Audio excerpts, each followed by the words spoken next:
All right, so get your gloves, your tray, your samples, and your toothpicks. Before you take anything out, please put your gloves on.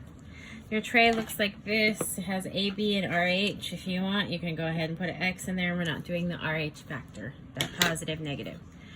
Then once you get this, you're gonna put 3 drops of sample 1 into A tray and 3 drops into sample B tray. So I'm gonna do that right now over here. Now I'm not doing sample 1, otherwise I'd be giving you an answer. I'm not gonna tell you which one I'm gonna give you. Here's your anti-A. Oops, the lid just popped out. It's blue. Here's your anti-B. It's yellow. Put the lids on. Some of it may have leaked out. Just make sure you're wearing your gloves. Pretend like it's real blood. And so I'm gonna take this random sample. I'm not gonna tell you which one. And I'm gonna go 1, 2, 3. 1, 2, 3. So 3 drops in each side. You know what? I'm gonna go for 4. 4. The reason you want to do less is because if you need to retest, if you're unsure, you need to be able to retest. You need to have enough left. I'm going to go ahead and screw that boy down. It has a number on the other side. You don't get to know what it is. Now that I've done that, step 3 says put 3 drops of the anti-A, the blue one, in the A container and 3 drops of the anti-B in the B container. Remember, the anti-A is only going to react to A's, and the anti-B is only going to act to B. So I'm going to go ahead and zoom in when I do this. You guys can see maybe a little bit better. All right, so I take my anti-A, I take the lid off. 1, 2, 3, 4. Since I did 4, the other one, I'm gonna do 4 this one. Now you expect it to get lighter, and your toothpicks, you can't reuse, you can reuse, but you have to wash them each time. So you're gonna go ahead and stir. 1, 2, 3, 4, 5, 6, 7, 8, 9, 10. 1, 2, 3, 4, 5, 6, 7, 8, 9, 10. I'm gonna put this away because it's contaminated over here, meaning I have to wash it. Then I'm gonna grab my B. You may also need your magnifying glass for this. 1, 2, 3, 4. To see if you can see it gathering up, clumping, specks, anything like that. It's gonna take a few minutes. Let me go ahead and turn on the light. That might help you. It may not. Okay, I don't know if you can see.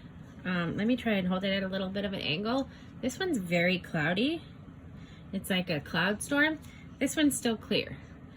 So this blood type is not AB. It's not O, because if it was O, neither one of these would react because there's no A or B.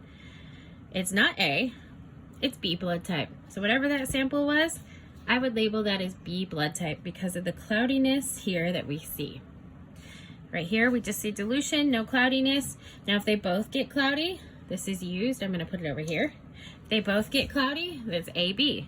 If A gets cloudy and not B, it's just A. If neither get cloudy, it's O. And I'll go over that. You need to then take this to the sink, rinse it off, dry it off. You know, make sure you wear your gloves, keep them on.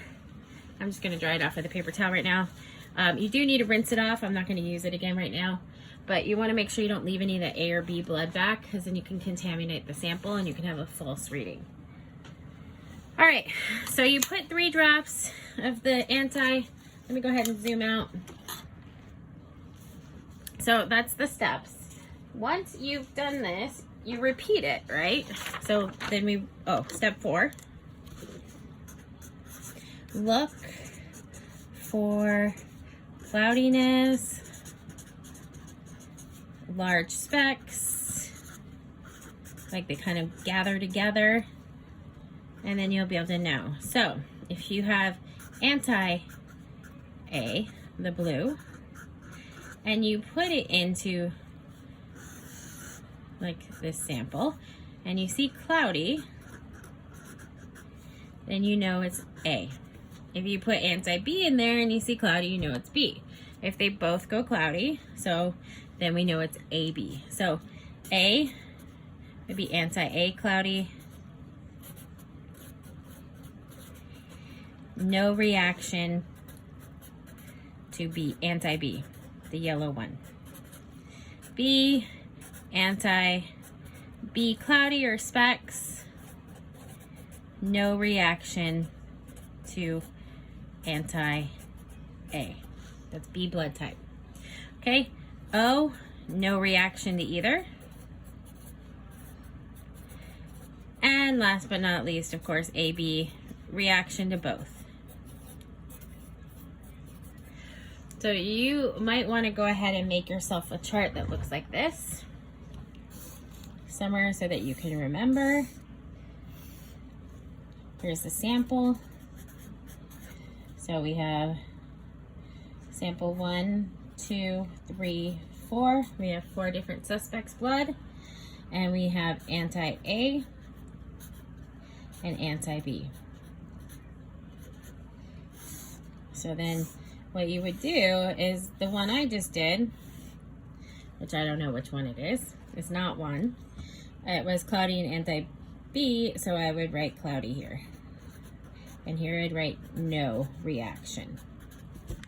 Okay, so you go and do this. But I'm going to tell you that was not sample 1, so do not write that. Just leave this as a 1 and do your tests. All right, that's it. Make sure a few things. Make sure you rinse this each time you dry it. Make sure you wash your toothpicks each time and dry them. Otherwise, you can cross-contaminate. This is our anti-A. This is our anti-B. In your bag, you have blood samples 1, 2, 3, 4. I will have a little Google form for you to fill out to tell me which one you think is which. It's okay if you get it wrong. Hopefully you get it right. You'll know because it'll let you know right away.